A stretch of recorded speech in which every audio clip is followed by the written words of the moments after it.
3x² minus का 2√6x plus का 2 is equal to 0। अब सबसे पहले हमें क्या करना पड़ेगा, ऐसे दो नंबर जिनका प्रोडक्ट क्या होना चाहिए, इन दोनों के मल्टीप्लिकेशन के equal, which is 3 × 2 which is 6, और उसका सम क्या होना चाहिए, सम होना चाहिए इसके बराबर, विच इज़ माइनस का 2√6। मैंने क्या बताया था, जब हमारे पास यहाँ पर √6 आ रहा है, जो भी रूट में नंबर आएगा उसी रूट के हिसाब से इसको भी फैक्टराइज करेंगे हम। तो अगर हम देखें तो क्या हम 6 को फैक्टराइज कर सकते हैं √6 के हिसाब से, बिल्कुल कर सकते हैं।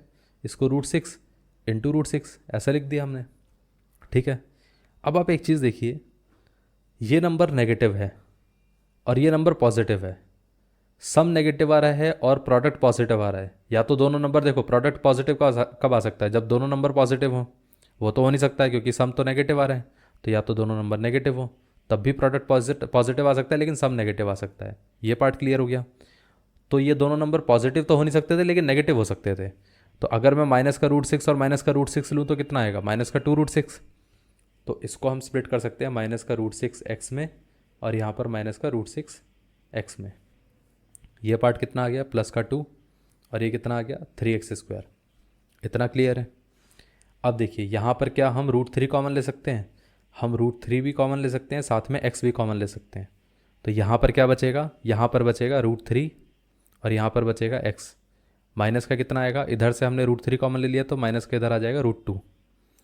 अब यहाँ पर क्या आएगा, यहाँ पर अगर हम देखें तो क्या हम √2 कॉमन ले सकते हैं, बिल्कुल ले सकते हैं। तो √2 हमने कॉमन ले लिया। अगर हम देखें तो दोनों में माइनस भी कॉमन ले सकते हैं, तो ये आ जाएगा कितना √3x और ये माइनस का √2 इज इक्वल टू 0।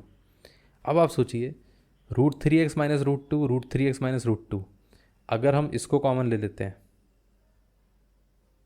तो बचा क्या, इधर से आ जाएगा √3x, इधर से आ जाएगा माइनस का √2, तो √3x माइनस का √2 इज इक्वल टू कितना आ गया 0।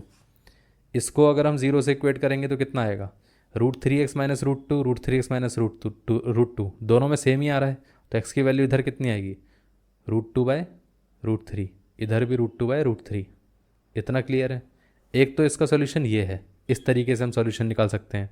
तो हमें पता चल रहा है दोनों के इक्वल रूट्स ही आएंगे और सेम ही रूट आएंगे, विच इज़ √2, इसको हम ऐसा लिख सकते हैं √2/√3, दोनों में पूरे में रूट ले लिया हमने, ठीक है।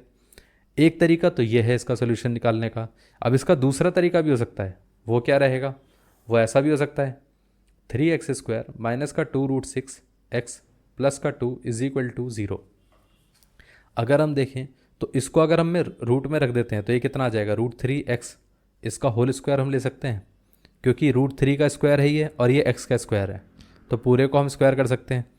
इसको हम क्या लिख सकते हैं, माइनस का 2 माइनस का √3 इंटू √2 इंटू x, प्लस इसको हम क्या लिख सकते हैं, √2 का स्क्वायर। इतना क्लियर है। अब आप देखिए √3x², अब माइनस का 2 इंटू √3 के साथ x लिख देते हैं, √3x इंटू √2 प्लस का √2 का स्क्वायर।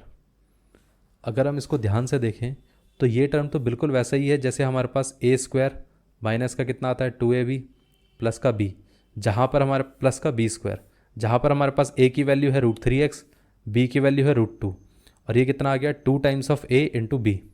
इतना क्लियर है। तो इसको तो हम क्या लिखते थे, इसको तो हम ऐसा भी लिख सकते थे a माइनस बी का whole square is equal to 0। तो हम यहाँ पर क्या लिख सकते हैं, √3x माइनस √2 का whole square is equal to 0। तो यहाँ से x की वैल्यू कितनी आ जाएगी, √2/√3 विच इज़ √2/2/3।